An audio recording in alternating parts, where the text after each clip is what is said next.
अंधेरी रात थी। हर तरफ खामोशी और घुप अंधेरा छाया हुआ था। एक मुखलिस नमाजी अपने घर से मस्जिद की तरफ निकला। उसका दिल नमाज के शौक से भरा हुआ था, मगर रास्ता तारीकी में डूबा हुआ था। वो आहिस्ता आहिस्ता कदम बढ़ाता रहा, मगर अचानक उसका पांव फिसला और वो मुंह के बल कीचड़ में जा गिरा। कपड़े गंदे हो गए, बदन पर मिट्टी लग गई, मगर उसका ईमान न डगमगाया।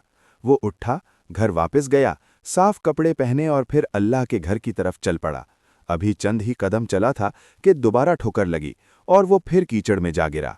इस बार भी वो हिम्मत ना हारा, उठा, घर गया, कपड़े बदले और तीसरी बार मस्जिद की तरफ रवाना हुआ। जैसे ही वो घर के दरवाजे से निकला, एक अजीब मंजर सामने आया। एक अजनबी शख्स हाथ में रोशन चिराग लिए खड़ा था। वो कुछ न बोला, बस आगे आगे चलने लगा। चिराग की रोशनी में रास्ता साफ दिखाई देने लगा। अब नमाजी बगैर किसी मुश्किल के बखैरियत मस्जिद पहुंच गया। मस्जिद के दरवाजे पर वो अजनबी रुक गया और नमाजी अंदर जाकर सुकून से नमाज अदा करने लगा। नमाज के बाद जब वो बाहर निकला तो हैरान रह गया। वही चिराग वाला शख्स अब भी उसका इंतजार कर रहा था। वो उसे दोबारा रोशनी दिखाते हुए घर तक ले आया। घर पहुंचकर नमाजी ने पूछा, ए अजनबी, तुम कौन हो जो मेरे साथ इतनी मेहरबानी कर रहे हो? वो शख्स मुस्कुराया और बोला, सच सुनना चाहते हो? मैं इब्लीस हूं। नमाजी चौंक गया, उसके जिस्म में लर्जा दौड़ गया। उसने हैरत से पूछा, तुम तो मेरे दुश्मन हो। तुम्हें तो खुश होना चाहिए था कि मैं नमाज ना पढ़ सकूं, फिर तुमने मेरी मदद क्यों की?